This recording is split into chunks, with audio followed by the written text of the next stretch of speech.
O Caos BR, obrigado pelos 100 bits, mano. Minha moto tá esquisita, tá fazendo uns barulhos como...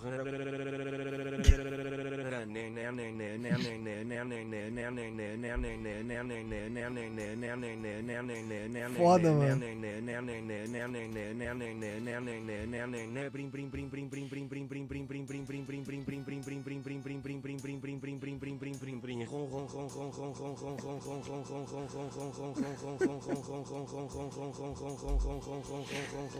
Devo me preocupar?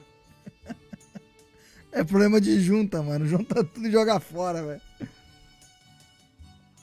Pifou, velho. Infelizmente.